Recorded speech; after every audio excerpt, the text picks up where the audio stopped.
आज की क्लास में कार्य, ऊर्जा और शक्ति नाम के इस चैप्टर को आगे बढ़ाते हुए आज हम बात करेंगे बलों के ऊपर। दो प्रकार के बल, संरक्षी और असंरक्षी बल, conservative and non conservative force के बारे में। तो संरक्षी बल पहले जान ले। संरक्षी बल है क्या? जस्ट इसका अपोजिट है असंरक्षी बल। संरक्षी बल है क्या? एक ऐसा बल जिसके द्वारा हम कार्य करें तो वह कार्य पथ की प्रकृति पर निर्भर नहीं करती, बल्कि उस वस्तु के प्रारंभिक और अंतिम स्थितियों पर निर्भर करती है।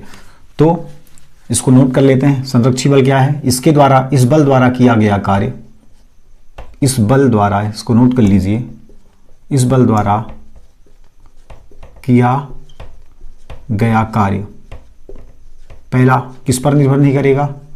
पथ की प्रकृति पर, पथ की प्रकृति पर निर्भर नहीं करेगा। मीन्स पथ का आकार कैसा है इस पर डिपेंड नहीं करेगा ये बल। ये निर्भर किस पर करेगा? केवल और केवल वस्तु की प्रारंभिक व अंतिम स्थिति पर, वस्तु की प्रारंभिक व अंतिम स्थिति पर, इन दो चीजों पर निर्भर करेगा। प्रारंभिक और अंतिम स्थिति पर निर्भर करेगा यह संरक्षी बल। ठीक है। जैसे मान लेते हैं कि कोई बिंदु है, इस बिंदु ए पर मान लेते हैं स्मॉल m द्रव्यमान का कोई पिंड है। अब इसको क्या करें इसको हम A to B ले जाएं, ऐसे A to B बल की दिशा होगी इधर ले जाने में। ठीक। अब इसको A से B एक पाथ ये हो गया, दूसरा पाथ हो गया, मान लेते हैं उसको इस पाथ से लेकर गए, जिसको हमने कहा पाथ का नाम हमने दिया 1। ठीक। एक पाथ हो गया ये जो डायरेक्ट है, उसको दिया हमने 2, और एक पाथ ऐसा है 3। हमारे पास 3 पाथ हैं, 3 रास्ते हैं हमारे पास किसी पिंड को A से B तक ले जाने के लिए। तो संरक्षी बल एक ऐसा बल है कि संरक्षी बल द्वारा किया गया कार्य किस पर निर्भर करेगा? वस्तु की प्रारंभिक व अंतिम स्थिति पर। मीन्स यदि वस्तु की प्रारंभिक और अंतिम स्थिति सेम है, हम A to B जाएं चाहे इस पाथ से जाएं, प्रारंभिक अंतिम स्थिति, प्रारंभिक स्थिति A, अंतिम स्थिति B है। यदि हम इस पाथ से होकर के जाएं तब भी प्रारंभिक स्थिति A, अंतिम स्थिति B है, और यदि हम इस पाथ से होकर के जाएं तो भी प्रारंभिक स्थिति A और अंतिम स्थिति B है। मीन्स प्रारंभिक और अंतिम स्थितियां नहीं बदल रही हैं। इस कंडीशन पे जो वर्क होगा पहले पाथ के द्वारा, और जो वर्क होगा दूसरे पाथ के द्वारा, और जो वर्क होगा तीसरे पाथ के द्वारा, ये तीनों वर्क आपस में इक्वल होंगे। बात समझ आई? ये तीनों वर्क आपस में इक्वल होंगे, क्योंकि संरक्षी बल पथ की प्रकृति पर निर्भर नहीं करता, केवल प्रारंभिक और अंतिम स्थिति पर निर्भर करता है। मीन्स वस्तु यदि प्रारंभिक अंतिम स्थिति सेम है, रास्ते भले अलग हों, तो जो टोटल वर्क डन होगा, जो कुल कार्य होगा इस बल के द्वारा, वह कार्य आपस में इक्वल होंगे, भले रास्ते अलग हों। बात समझ आई? ठीक। इसके लिए सबसे अच्छा उदाहरण है गुरुत्वाकर्षण बल का। तो संरक्षी बल के उदाहरण हैं, इन बलों को हम किससे समझ सकते हैं? पहला है गुरुत्वाकर्षण बल से, गुरुत्वाकर्षण बल, ग्रेविटेशनल फोर्स, जो कि इसका सबसे अच्छा उदाहरण है। दूसरा है स्प्रिंग बल, दूसरा है स्प्रिंग बल, और तीसरा है स्थिर वैद्युत बल, जिसे आप कक्षा 12 में पढ़ेंगे, स्थिर वैद्युत बल। ठीक। इसमें हम बात करते हैं गुरुत्वाकर्षण बल की। इसको लेकर के आज इस क्लास में हम चर्चा करेंगे, गुरुत्वाकर्षण बल को लेकर के। ठीक। तो यहां तक बात समझ आई है ना? चलो अब इसमें भर लें।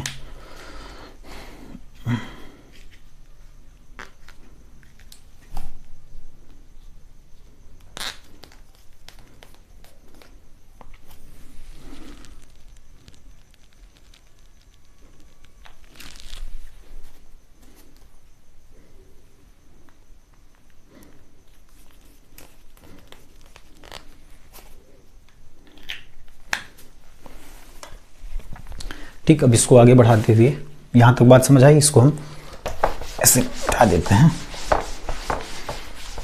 ठीक। अब मान लेते हैं कि यहां पर स्मॉल m द्रव्यमान का कोई पिंड रखा हुआ है। ठीक। स्मॉल m द्रव्यमान का कोई पिंड है।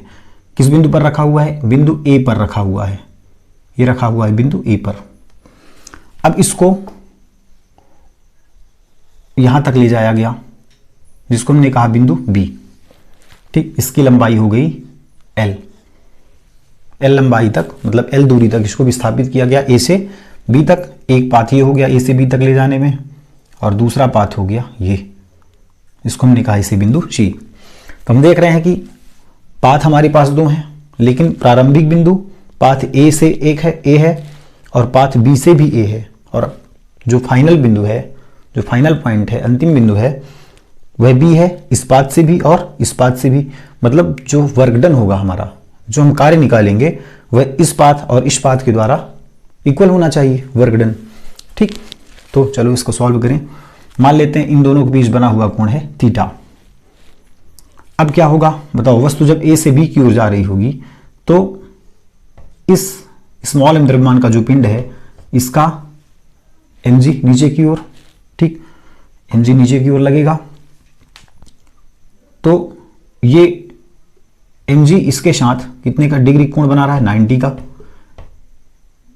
ये AC रेखा और mg जो इसका भार नीचे है, इन दोनों के बीच बनने वाला कोण है 90, और ये कोण कितना हो गया? थीटा। तो मीन्स ये F इक्वल है mg। बल कितना लग रहा है? mg नीचे की ओर, और डिस्प्लेसमेंट किधर हो रहा है? विस्थापन ऐसे ऊपर की ओर। तो ये बल और विस्थापन के बीच का कोण कितना है? विस्थापन इधर देख रहे हो, ठीक, ऐसे दिख रहा है ना, विस्थापन ऐसे है और बल ऐसे लग रहा, इन दोनों के बीच का कोण है थीटा, और ये कोण है 90। मीन्स ये बल और ये विस्थापन के बीच का कोण कितना हो गया? 90 प्लस थीटा। तो वर्क हम निकालेंगे, वर्क क्या होगा? Fs cos theta. तो बल कितना लग रहा? बल mg नीचे की ओर, विस्थापन कितना है? L इस डायरेक्शन पे, cos थीटा, थीटा कितना बना रहा? 90 प्लस थीटा। थीटा कितना है? 90 प्लस थीटा। तो हो जाएगा mg L cos 90 plus theta होता है माइनस साइन थीटा। तो माइनस को हम पहले लगा देंगे, cos 90 माइनस थीटा की value minus sine theta, minus हमने यहां पर रख दिया। ये वर्क हमने कहां से किया? ए से बी तक जाने में वर्क है क्या? ये ए से बी तक जाने में, ठीक है। अब दूसरा वर्क होगा, अब ये पहले पाथ के द्वारा वर्क है, वर्क ए टू बी। अब दूसरा पाथ क्या बनेगा? ए से सी, सी से बी। मतलब अब जो वर्क निकालेंगे हम, वह वर्क क्या होगा? वर्क होगा ए से सी प्लस वर्क होगा सी टू बी, वर्क होगा सी टू बी, होगा ना। तो यहां पे Fs cos थीटा लगा दोगे, Fs cos थीटा, यहां पे भी Fs cos थीटा, वर्क का फार्मूला Fs cos थीटा। अब यहां पे बल नीचे लग रहा mg, ठीक, इसका डिस्प्लेसमेंट हमें पता नहीं, ठीक, या डिस्प्लेसमेंट इसको हम बना सकते हैं, ये L, ये हो जाएगा L cos थीटा, ये हो जाएगा L sin थीटा, ठीक है। तो यहाँ पे लिख भी सकते हैं 1 L cos थीटा, तो डिस्प्लेसमेंट इस पे लिख सकते हैं L cos थीटा। कैसे आ जाएगा? ये थीटा वाला कंपोनेंट है तो इधर बनाएगा L sin थीटा, इधर बनाएगा L cos थीटा घटक, ठीक है। L cos theta into cos theta कितना बना रहा? cos theta. यहाँ पे देखो डिस्प्लेसमेंट इधर और फोर्स इधर, तो फोर्स और डिस्प्लेसमेंट के बीच बनने वाला कोण कितना है? 90। तो cos 90 की वैल्यू कितनी होती है? 0। तो ये पूरा पैटर्न 0 हो जाएगा। Fs cos theta. अब यहाँ पे आ जाओ, तो यहाँ पे बल कितना? बल नीचे की ओर लगेगा mg, ठीक है। और विस्थापन किधर होगा? विस्थापन होगा ऊपर की ओर, विस्थापन होगा ऊपर की ओर, और विस्थापन कितना है? L का घटक, यहाँ पे L sin थीटा बनाएगा, थीटा के साथ cos बनाएगा, लंब के साथ साइन बनाएगा। या फिर दूसरी तरीके से समझ लो, यहाँ पे हमें BC का मान निकालना है, समकोण त्रिभुज हमें दिख रहा है, BC का मान निकालना है, और हमें AB का मान दिया, मीन्स हमें कर्ण दिया है, आधार का मान निकालना, तो साइन थीटा लगा लेंगे। साइन थीटा बराबर क्या हो जाएगा? लंब बटे कर्ण। लंब कितना है? BC बटे कर्ण कितना है? AB। तो साइन थीटा कितना हो जाएगा? BC बटा AB का मान कितना है? L, मतलब BC कितना निकल जाएगा? L साइन थीटा, ठीक है। तो ये BC का मान निकल गया L साइन थीटा। तो यहाँ पे रख सकते हैं F कितना है? F है mg। S कितना है? S है ऊपर की ओर L sine theta, L sine theta into cos theta. cos कितना बना रहा? cos देखो mg नीचे और L साइन थीटा ऊपर, मीन्स बल और विस्थापन के बीच बनने वाला कोण कितना है 180 का, तो यहां पे लिख देंगे cos 180। तो ये cos 90 जीरो हो जाएगा, तो ये पूरी वैल्यू हो जाएगी zero, plus mg L sine theta और cos 180 की वैल्यू -1, तो माइनस को इधर ले आओ, जीरो की कोई वैल्यू नहीं, तो माइनस हो जाएगा mg L साइन थीटा ना। ये वर्क हमें कहां से मिला, ये वर्क हमें मिला A to C C to B, A to C C to B, ये वर्क हमें मिला। ठीक है, तो हमने देखा कि वर्क A फ्रॉम B, मतलब A से B वाले पार्ट पर जो वर्क हमने किया वह निकल के आया -mgl साइन थीटा, और जो वर्क हमने A to C C to B किया वो भी वर्क निकल के आया -mgl साइन थीटा। मीन्स दोनों वर्क यहाँ है इक्वल है, दोनों वर्क आपस में इक्वल है, मतलब रास्ते यदि अलग हैं, यदि प्रारंभिक और अंतिम बिंदु एक समान है, रास्ता अलग है, पथ अलग है, और अंतिम बिंदु प्रारंभिक बिंदु एक समान है, तो जो कार्य होता है वह कार्य इक्वल होता है। ठीक, ऐसे कभी कभी पूछ सकता है, मान लेते हैं कि जैसे ये सॉरी है ना, क्या बना दिया हमने, जैसे ये वाला फिगर बनाए, ठीक, जैसे A टू B हो गया है ना, यहाँ की लंबाई हमें दी गई है, एंगल दिया गया है थीटा, ठीक, ये C दिया गया है, और पूछा गया A से B तक वस्तु को ले जाने में कार्य की गणना कीजिए। तो हमने बता दिया कि A से B तक ले जाने में हमें कार्य कितना करना पड़ा, -mgl साइन थीटा। अब मान लेते हैं यदि रास्ता ऐसा दिया गया है तो भी कार्य कितना करना पड़ेगा, तो भी कार्य उतना ही करना पड़ेगा -mgl साइन थीटा, या फिर रास्ता ऐसा हो तो भी कार्य कितना करना पड़ेगा -mgl साइन थीटा। मीन्स हम A की वैल्यू निकाल लेंगे यदि बल संरक्षी है, तो यदि संरक्षी बल है तो रास्ता चाहे कैसा भी हो, यदि प्रारंभिक अंतिम बिंदु एक समान है तो कार्य की वैल्यू बिल्कुल एक समान आएगी। ठीक है, ये बात समझ आई। दूसरी चीज और देखते हैं, एक चीज और इसमें से, इसको नोट करें आप।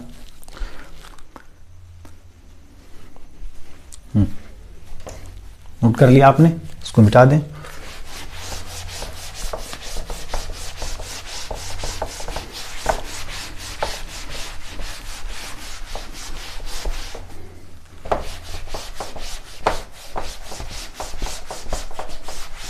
ठीक, तो पहली चीज क्या समझ आई हमें कि यदि प्रारंभिक अंतिम बिंदु एक समान है, रास्ते अलग हैं, तो कार्य की वैल्यू एक समान आएगी।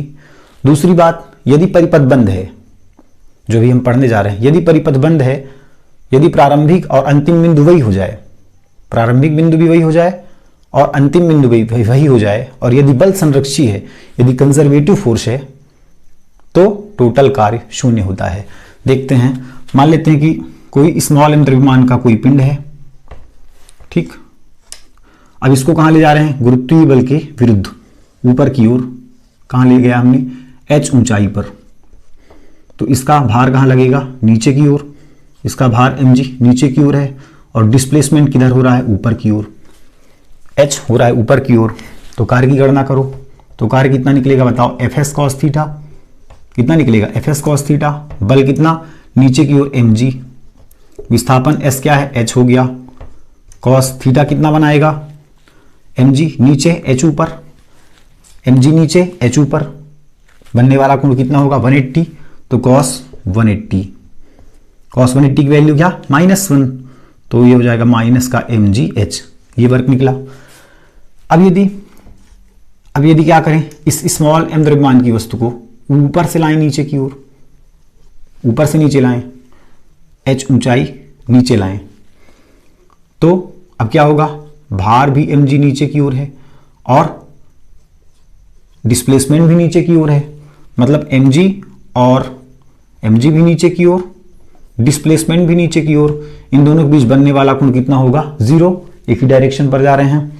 तो यहां पे कार्य निकालें, क्या हो जाएगा, Fs cos थीटा, F कितना mg, h हो जाएगा, s हो जाएगा h, cos थीटा cos कितना 0, cos 0 की वैल्यू 1 mgh। तो टोटल वर्क निकाल दो। अब यहां से कहां से ले जा रहे हैं, A टू B ले जा रहे हैं, यहां पे A टू B रख दें, तो यहां पे हमने कार्य कितना किया, कार्य A टू B, और यहां पे कार्य कितना हुआ B टू A, कार्य यहां पे कितना हुआ B टू A, B से आ रहे हैं, तो ये कार्य हो जाएगा B2A, ये कार्य हुआ A2B। तो टोटल वर्क निकाल दो। टोटल वर्क क्या होगा? Work from A to B plus work from B to A। Total work ये होगा A से B, B से A। A से B कितना है? -mgh प्लस B से A कितना है? mgh। ये माइनस का mgh प्लस का mgh, टोटल वर्क कितना हो गया? 0, है ना। तो हमने क्या देखा? यदि परिपथ बंद है, यदि परिपथ बंद है, यदि बंद जाल है, मीन्स प्रारंभिक और अंतिम बिंदु एक ही है, और यदि बल संरक्षी है तो किया गया कुल कार्य शून्य होता है। तो लिख सकते हैं यदि बल संरक्षी हो, नोट करते जाएं, यदि बल संरक्षी हो और प्रारंभिक व अंतिम बिंदु एक ही हों, प्रारंभिक व अंतिम बिंदु सेम हो या एक ही हो, सेम हो, तो किया गया कुल कार्य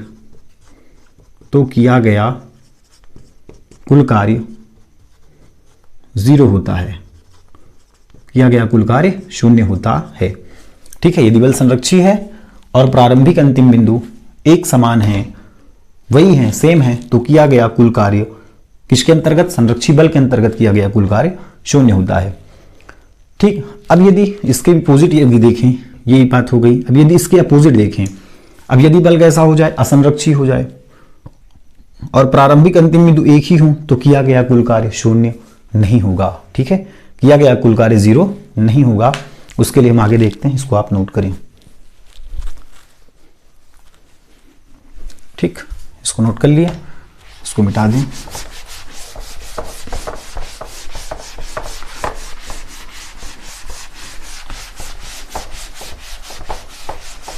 जिसको हम कहेंगे क्या?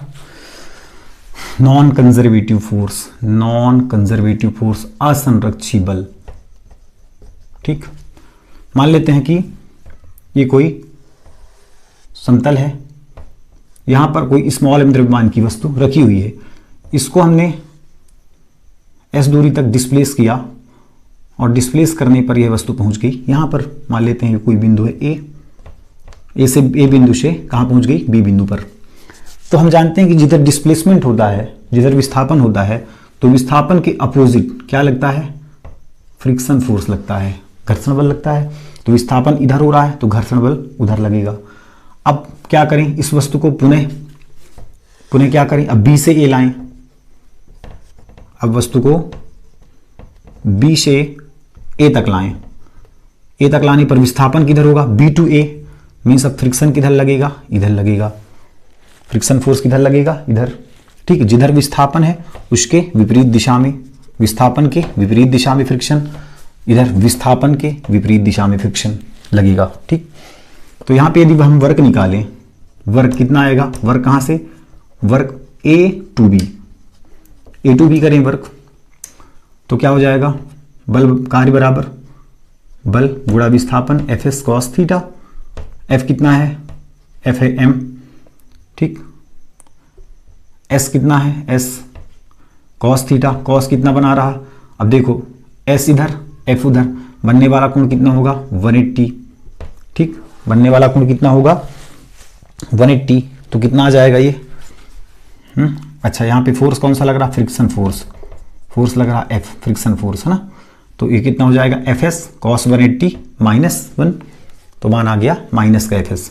अब यहाँ पे वर्क क्या करेंगे? बी टू ए, अपोजिट हो जाएगा, वर्क क्या हो जाएगा? बी टू ए। तो एफ एस कॉस थीटा यहाँ भी देखें, तो यहाँ पे बल कैसा लग रहा है? फ्रिक्शन, घर्षण बल एफ, विस्थापन एसी है, कॉस फिर से कितना बना रहा? डिस्प्लेसमेंट इधर, फ्रिक्शन फोर्स इधर। ठीक। विस्थापन घर्षण बल दोनों अपोजिट हैं तो कॉस 180 फिर से बनाएगा, तो इसकी भी वैल्यू आ गई -fs। अब यदि हम टोटल वर्क निकालें, अब देखो टोटल वर्क देखें तो वस्तु कहां से जा रही है? ए से बी जा रही है, ए से बी जा रही है और पुनः बी से ए आ रही है। ठीक। ए से बी जा रही है, फिर बी से ए आ रही है, तो इस टाइम में फ्रिक्शन इधर लग रहा, इस टाइम में फ्रिक्शन उधर लग रहा। मीन्स वस्तु ए से बी जा रही है और बी से ए आ रही है। कहने का मतलब कि प्रारंभिक अंतिम बिंदु दोनों एक ही हैं। अब जब दोनों सेम हैं तो तो किया गया कुल कार्य 0 होना चाहिए, लेकिन यहाँ पे निकाल के देखें क्या किया गया कुल कार्य 0 है।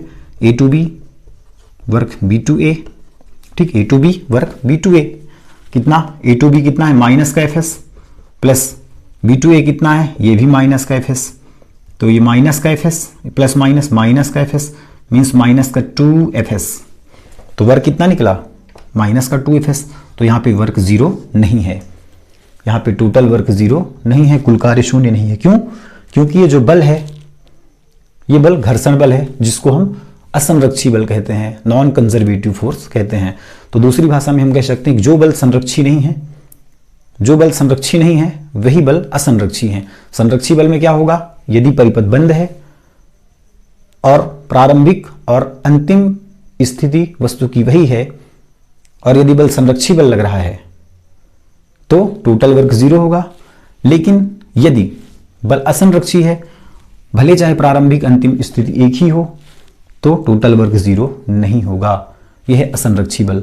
और असंरक्षी बल किस पर निर्भर करता है, केवल पथ पर, केवल किस पर, केवल पथ पर निर्भर करता है, ये प्रारंभिक और अंतिम स्थिति पर निर्भर नहीं करता है। ठीक है, केवल और केवल किस पर निर्भर करेगा, पथ पर निर्भर करेगा। ठीक, तो असंरक्षी बल वे बल हैं जिनके अंतर्गत किया गया कार्य केवल पथ पर निर्भर करता है, पथ की प्रकृति पर निर्भर करता है, पथ के नेचर पर निर्भर करता है, असंरक्षी बल कहलाता है। और इसमें टोटल वर्क 0 नहीं होता। ठीक है, इसमें टोटल वर्क 0 नहीं होता, जबकि संरक्षी बल में पाथ यदि बंद है और प्रारंभिक अंतिम स्थिति 1 है तो टोटल वर्क 0 हो जाता है। ठीक है, ये थे संरक्षी और असंरक्षी बल के कुछ उदाहरण और उनकी परिभाषाएं। ठीक, धन्यवाद।